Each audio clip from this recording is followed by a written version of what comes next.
झारखंड के नए विधानसभा भवन को 1 साल पूरा हो गया। शिलान्यास से लेकर साल पूरा होने तक नए विधानसभा का सिर्फ विवादों से जुड़ाव रहा। पहले शिलान्यास को लेकर विवाद, फिर टेंडर को लेकर विवाद, बजट को लेकर विवाद, विवाद विवाद और सिर्फ विवाद, यानी विवादों का 1 साल।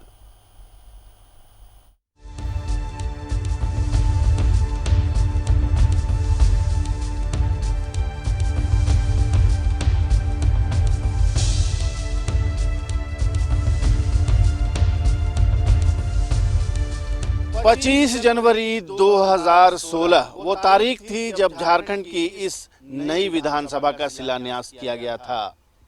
3 साल का समय तय किया गया था और 24 जनवरी 2019 को इसका काम पूरा होना था। 12 सितंबर 2019 को देश के प्रधानमंत्री नरेंद्र मोदी के हाथों इस भवन का उद्घाटन हुआ। ये भवन वाकई बहुत शानदार है।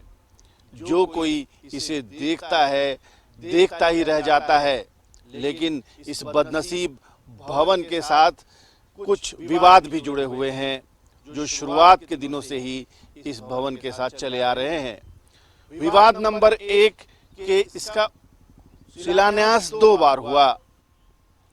जेएमएम का कहना है कि इसका शिलान्यास हेमंत सरकार ने अपने कार्यकाल में किया था, जिसे बाद में एक बार फिर मुख्यमंत्री रहते रघुवर दास ने 2016 की 25 जनवरी को किया।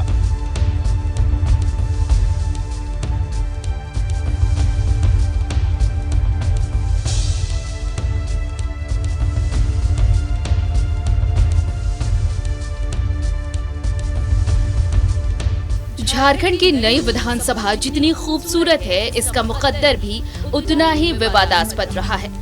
पिलानिया से लेकर उद्घाटन तक लगातार इस भवन को लेकर कुछ न कुछ विवाद होते ही रहे हैं।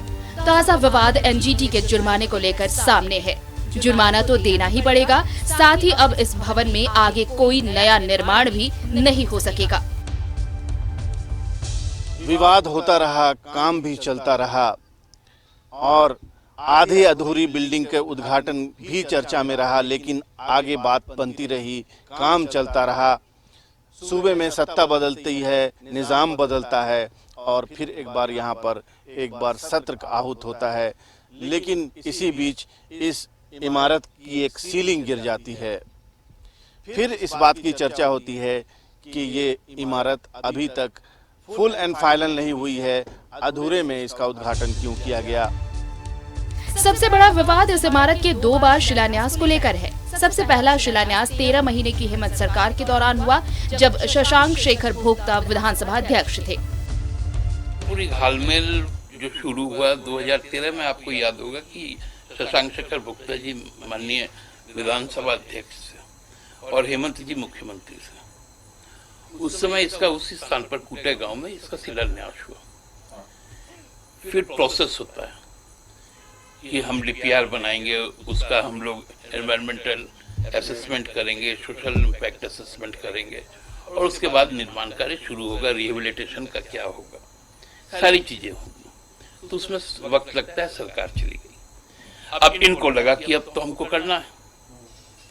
उस शिलापट को हटा दिया गया और एक नया शिलापट लगाया गया और चमचमाता नाम कि भाई कितना तारीख को, जून का महीना था, हमको लगता है कि 12 या 15 तारीख था, उसमें लगा दिया गया रघुवर दास जी का पट्टा। ये पट्टा का खेल होता है क्या? सरकारें पट्टे से चलती हैं क्या?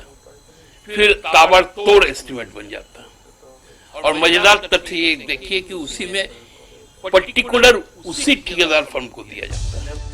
25 जनवरी 2016 को हेमंत सरकार का शिलान्यास पट उखाड़कर कथित रूप से रघुवर दास ने इस इमारत की आधारशिला रखी। विवाद तो इसलिए टेंडर के साथ ही शुरू हो गया जब देश की नामचीन कंपनियों ने टेंडर डाला तो ये कहकर कि एक निश्चित रकम लगभग 290 करोड़ में ही इस भवन का निर्माण करना होगा। टेंडर रामकृपाल कंस्ट्रक्शन को अलॉट कर दिया गया और बाद में दूसरा विवाद तब हुआ जब टेंडर को रिवाइज करके 365 करोड़ के आसपास पहुंचा दिया गया। क्योंकि उस समय की भवन की सचिव कौन थी? शाहपुर जी पालन जी भी विजिट किए थे, हाईकोर्ट का भी विजिट किए थे। उस समय आप बताइए कि जो भवन सचिव कौन थे, जो बाद में मुख्य सचिव बने, उनका एक नेक्सस चलता था, जो पूर्व सीएम है उनके साथ मिलकर, और बड़े पैसों का खेल होता था। उसी के तहत वो काम अलॉट हुआ। हाई कोर्ट ने खुद का असेसमेंट किया, उसको रिवाइज करवाया। जबरदस्ती विधानसभा का भवन बनकर तैयार हुआ, खाका बना हम कहते हैं। आज भी छज्जा टूट रहा है, कभी आग लग जाता है। हम लोगों ने, आपको याद होगा कि 12 सितंबर के पहले हम लोगों ने कहा था कि ये भवन अवैध है, इसका कंप्लीशन सर्टिफिकेट नहीं। हमने प्रधानमंत्री को भी आग्रह किया था कि आप मत आइए, आप कॉन्स्टिट्यूशनल हेड हैं, तो आपको इस जगह पे आके अनैतिक काम नहीं करना चाहिए। लेकिन जो सिस्टम है, जैसे गंगा पुल के शिलान्यास के समय एक पहाड़िया बटालियन बना दिया गया था, क्योंकि वहां चुनाव हो रहा था लिट्टीपाड़ा में। तो ऐसे फर्जी वाला लोग का जमावड़ा हो गया था दिल्ली से कल रांची तक में। उसी फर्जी वाले ने उसको कर दिया। आज नतीजा देखिए।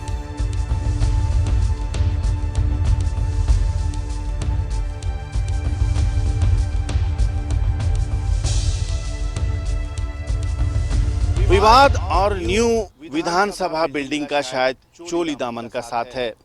विवाद तो टेंडर के साथ ही शुरू हो गया, जब देश भर की नामचीन कंपनियां, जिसमें शाहपुर जी पालन जी जैसी कंपनी शामिल थी, उसको टेंडर नहीं मिला और स्थानीयता के नाम पर राम कृपाल कंस्ट्रक्शन को ये टेंडर मिला। कहा गया कि ये कंपनी तत्कालीन मुख्यमंत्री और मुख्य सचिव की खासम खास है। फिर बात आगे बढ़ी, निर्माण कार्य शुरू हुआ।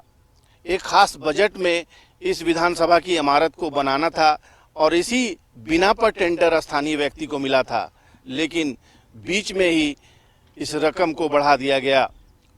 एक बार फिर विवाद हुआ, लेकिन काम चलता रहा। आगे चलकर फिर जब इस इमारत का उद्घाटन होना था, तब कहा गया कि एनवायरनमेंट क्लियरेंस नहीं है और उद्घाटन प्रधानमंत्री के हाथों कराया जा रहा है। सरकार के अंदर मंत्री सरजू राय ने भी आग्रह किया कि प्रधानमंत्री इस कंट्रोवर्शियल प्रोजेक्ट का उद्घाटन करने ना आए। जेएमएम ने भी आग्रह किया, लेकिन उद्घाटन हुआ। निर्माण जारी था कि अचानक पता चला 12 सितंबर 2019 को इस भवन का उद्घाटन प्रधानमंत्री करेंगे। तब तक इस इमारत को एनवायरमेंट क्लियरेंस भी नहीं मिला था। रघुवर सरकार में मंत्री रहे सरयू राय ने भी प्रधानमंत्री को पत्र लिखकर इस विवादास्पद भवन के उद्घाटन में शरीक न होने की अपील की थी। सिया से इन लोगों ने लिखवा लिया कि आपको एनवायरमेंट क्लियरेंस दे दिया गया, जबकि सिया को पावर ही नहीं देने का। और उस क्लियरेंस में ही उसने लिखा है कि उल्लंघन करके ये भवन बना है। तो विधानसभा का, हाईकोर्ट का और हजारीबाग में, धनबाद में, जमशेदपुर में, रांची में कई बड़े बड़े मॉल बने हैं। तो इन सभी 55 या 56 जो मॉल हैं, बिना एनवायरनमेंट क्लियरेंस के बनाए गए हैं। अब शहरीकरण हो रहा है। हम शहर में रहने वाले लोग अगर नियम का पालन नहीं करेंगे, बिल्डिंग बनाने वाले बिल्डर लोग, तो आगे आने वाली पीढ़ी की ज़िंदगी दूभर हो जाएगी। इसीलिए नोटिफिकेशन हुआ था कि बड़ी बिल्डिंग बनाइए तो उसके लिए पानी चाहिए, उसके लिए बिजली चाहिए, उसकी खिड़कियाँ खुली रहनी चाहिए, उसके आगे पीछे कितनी ज़मीन आप छोड़ रहे हैं, ये कई जो क्लियरेंस हैं वो नहीं रहेंगे तो उस नक्शा को पास नहीं किया जाएगा। मगर ये लोग उल्लंघन करके बना देते हैं और ये तैयार रहते हैं कि चलो हमने उल्लंघन किया, बहुत होगा, फाइन होगा ना। इसको पकड़ा लोगों ने। अब आर.के. सिंह हैं, हम लोगों के साथ पर्यावरण के क्षेत्र में काम करते हैं, दामोदर में, सोनरेखा में, सारंडा में। सारंडा पर इनकी पीएचडी है। इन्होंने इस मामले को टेकअप किया, एनजीटी मिलेगा। भाई एनजीटी अगर हस्तक्षेप नहीं करेगी तो लोग बना लेंगे, बना के फाइन दे देंगे, तो क्या मतलब। 11 सितंबर की शाम अचानक कहीं से एनवायरमेंट क्लियरेंस भी आ गया और इसका उद्घाटन भी हुआ। मगर उद्घाटन के बाद अचानक इस बिल्डिंग में आग लग गई और आगे चलकर लाइब्रेरी की सेंटरिंग भी गिर गई। और अब सबसे बड़ा धक्का तब लगा जब नेशनल ग्रीन ट्रिब्यूनल ने इस इमारत को बिना एनवायरमेंट क्लियरेंस के बनाने के लिए 47 करोड़ रुपए का जुर्माना लगा दिया। विवादों से भरी ये इमारत अभी पूरी भी नहीं हुई थी कि अचानक मालूम पड़ा कि 12 सितंबर 2019 को प्रधानमंत्री के हाथों इस इमारत का उद्घाटन होगा। तब तक इस इमारत को एनवायरनमेंट क्लियरेंस भी नहीं मिली थी। बहुत हो हंगामा हुआ। कई धड़ों ने प्रधानमंत्री तक को पत्र लिखा कि इस कंट्रोवर्शियल प्रोजेक्ट का उद्घाटन न करें, लेकिन अचानक 11 सितंबर की शाम कहीं से एक पत्र आ जाता है कि इस इमारत को एनवायरनमेंट क्लियरेंस मिल गया। लेकिन आज जब 1 साल का समय पूरा हुआ, इस बीच में कई घटनाएं घटी। कभी इस बिल्डिंग में आग लगी, कभी इसकी कोई सीलिंग गिरी। लगातार विवाद और खबरें दोनों चलते रहे और 1 साल का समय इस विवादास्पद न्यू विधानसभा भवन ने पूरा कर लिया है। तब ये बात पता चली है कि एनजीटी ने इस पर 47 करोड़ का जुर्माना लगा दिया है। क्यों? वो इसलिए कि इस इमारत को एनवायरनमेंट क्लियरेंस मिला ही नहीं था। तो आखिर वो पत्र क्या था? किसने दिया था इस इमारत को 11 सितंबर 2019 को क्लियरेंस? तमाम सवाल हैं, तमाम मुद्दे हैं और अब सत्ताधारी जेएमएम कह रही है कि ये 47 करोड़ रुपए उनसे वसूले जाएं जिनकी निगरानी में, जिनके दस्तखत से ये सारा निर्माण कार्य हुआ। कुल मिलाकर झारखंड की ये खूबसूरत नई विधानसभा पिछले 1 सालों तक लगातार कंट्रोवर्सी यानी विवाद में रही है। आने वाले वक्तों में विवाद से इस खूबसूरत इमारत का नाता टूटे, ये हर व्यक्ति की इच्छा भी है और उम्मीद भी। कैमरामैन देवाशीष के साथ शाहनवाज अख्तर, न्यूज़ 11 भारत, रांची।